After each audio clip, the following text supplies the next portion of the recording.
जैसे ही श्री सुखदेव जी महाराज का आगमन सभा में हुआ,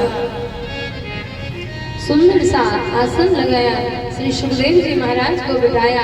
राजा परीक्षित ने श्री सुखदेव जी महाराज का सुंदर तिलक किया, वंदन किया, पद प्रक्षालन किया।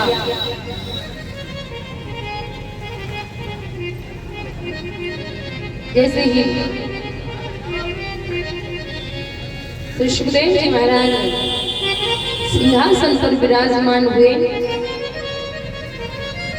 राजा परीक्षित हाथ जोड़कर कहते हैं, प्रभु मैं आपसे एक ही प्रश्न करना चाहता हूँ कि जल्दी मरने वाले को क्या करना चाहिए?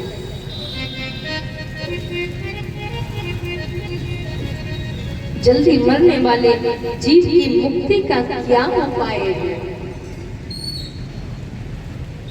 आज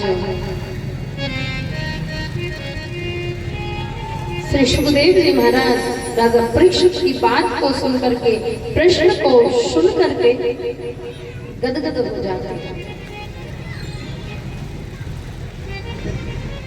श्री सुखदेव जी महाराज कहते हैं, राजा जल्दी मरने वाले को और जल्दी मुक्ति प्राप्त करने वाले को तो केवल एक ही काम करना चाहिए। बोले कौन सा काम?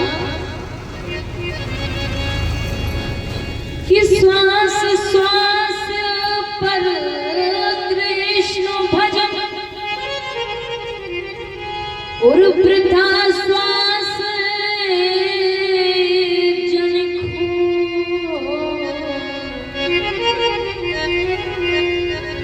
ना जाने इस श्वास की फिर आवल हो ना हो।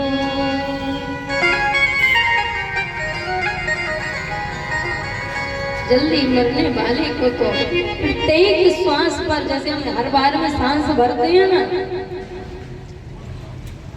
उस क्षण भी भगवान का ही स्मरण करना चाहिए, भगवान का ध्यान करना चाहिए। एक भी क्षण हमारा व्यर्थ ना निकले। जल्दी मरने वाले को, जल्दी मुक्ति प्राप्त करने वाले को तो प्रत्येक क्षण ईश्वर का ध्यान करना चाहिए, ईश्वर का भजन करना चाहिए।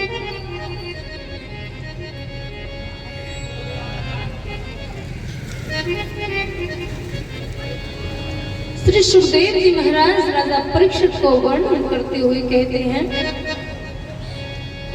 राजन जब संसार में कुछ भी नहीं था, आज परमात्मा को लगा कि मैं एक से अनेक हो जाऊंगा। इस संसार में कुछ भी नहीं था, ईश्वर को लगा मैं एक हूँ, मैं एक से अनेक हो जाऊंगा।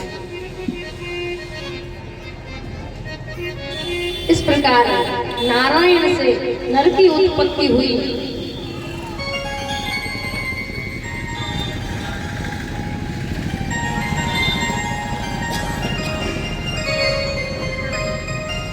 उसके बाद परमात्मा को लगा कि सृष्टि का भी सृजन होना चाहिए। तब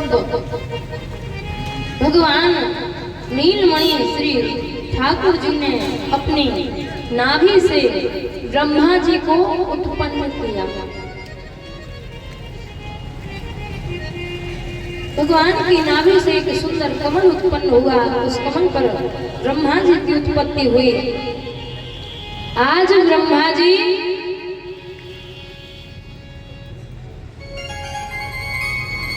संपूर्ण समुद्र का भ्रमण करते हैं, समुद्र कोश का वर्णन करते हैं, भ्रमण करते हैं, लेकिन उनको ये पता नहीं चलता कि मैं आया कहां से हूँ, मेरी उत्पत्ति कहां से हुई है,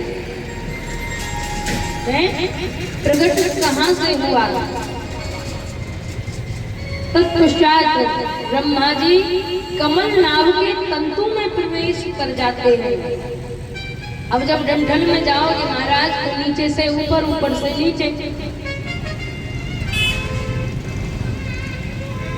कमल कोश के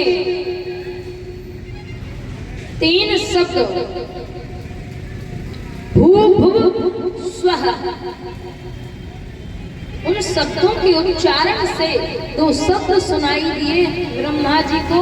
पहला था ता और दूसरा है पा, अर्थात तप करो फिर पता चलेगा। आज तप का प्रभाव महाराज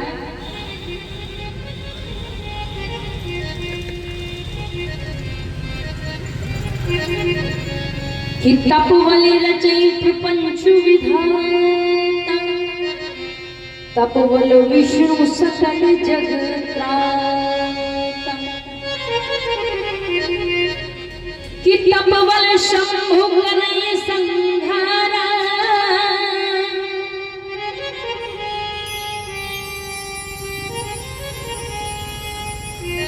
तपवल से सुधरई महिभारा।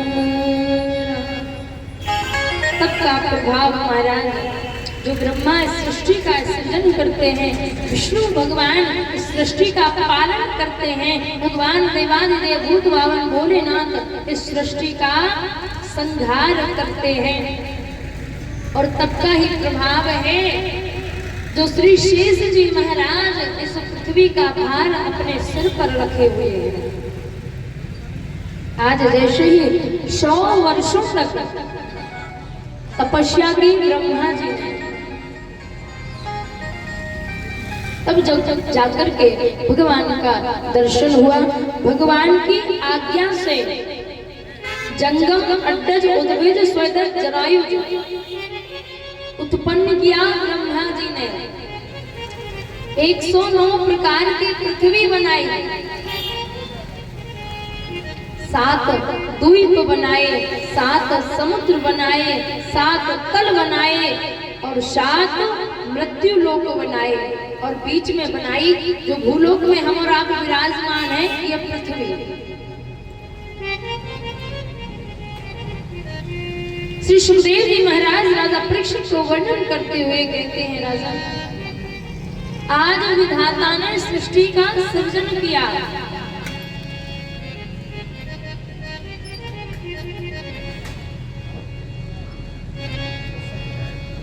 ये जो सृष्टि बनी है ना महाराज 5 तत्व से बनी है। हम भी 5 तत्व से बने हैं, और छोटी सी जो चींटी होती है ना वो भी 5 ही तत्वों से बनी है, और हम 5 ही तत्वों में विलीन भी हो जाते हैं। वर्णन आया है क्षिति जल पावन गगन समीरा,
जल पावक गगन समीरा।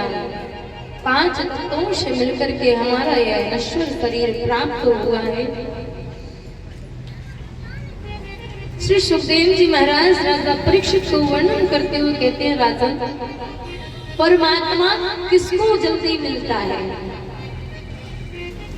राजा परीक्षित ने कहा, महाराज जो भगवान की ज्यादा सेवा करता होगा उसको भगवान जल्दी मिल जाते होंगे। जो ब्रह्म बेला में स्नान करे, निरंतर ध्यान करे, संध्या वंदन करे, त्रिकाल वंदन करे, उसको भगवान जल्दी मिलते होंगे। जो पढ़ा लिखा होगा, जो ज्ञान में बड़ा होगा, उसको भगवान मिलते होंगे। जो बुद्धि में बड़ा होगा, जो विवेक में बड़ा होगा, उसको भगवान मिलते होंगे। या जिसका परिवार बड़ा हो, उसको भगवान मिलते होंगे। जो उच्च वर्ण में हो, उच्च जाति में हो, उसको भगवान मिलते होंगे। श्री सुखदेव जी महाराज राजा परीक्षित को वर्णन करते हुए कहते हैं,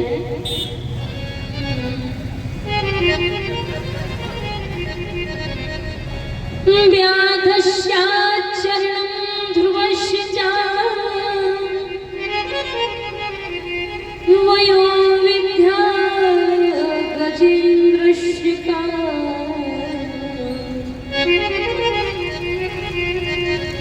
का जाति विदुरस्य यादवपते रुद्रस्य किं पौरुषम्।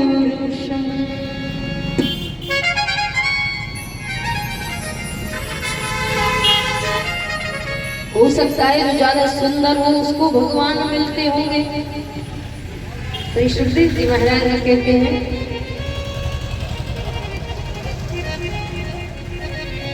कुवजाया किमु तत्र रूपमधिकम् किं तत्त्वशुदामनोधनम्।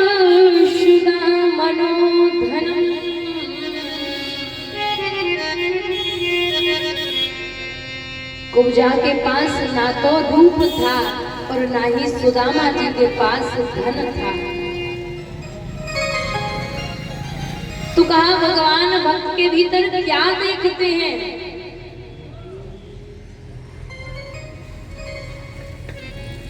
भक्त्या तुष्यति केवलम परमया भक्त प्रियो माधवा। भगवान को ना तो धन से मतलब है, ना रूप से मतलब है, ना परिवार से मतलब है, ना जाति से मतलब है, ना विद्या से मतलब है, ना उम्र से मतलब है, ना स्नान से मतलब है, ना ध्यान से मतलब है। भगवान को मतलब तो केवल अपने भक्तों से है। भक्त प्रिय माधवा, भगवान को केवल अपने भक्त प्रिय लगते हैं और भगवान भक्तों के भाव को देखकर ही रीझ जाते हैं। श्री सुखदेव जी महाराज कहते हैं, राजा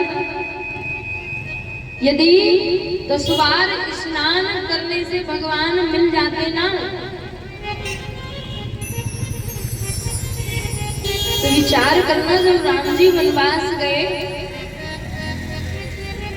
कोल भीलों से मिले, वो कोल भील 4 महीने नहाते नहीं थे। जो जाड़ों का महीना होता है ना, सर्दियों का सीजन, उन 4 महीनों में स्नान नहीं करते थे। लेकिन भगवान का स्वभाव देखिए, उन कोल भीलों को अपने हृदय से लगाया, आलिंगन किया, उनका गले से लगाया।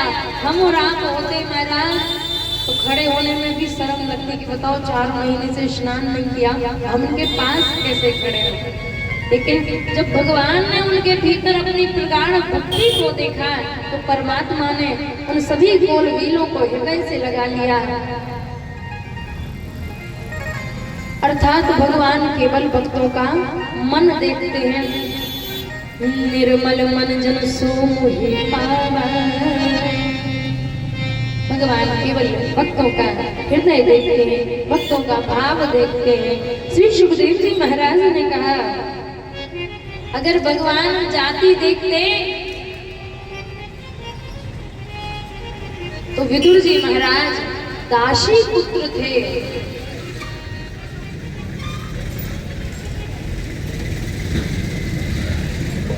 उन पर भी भगवान ने अपनी कृपा करी।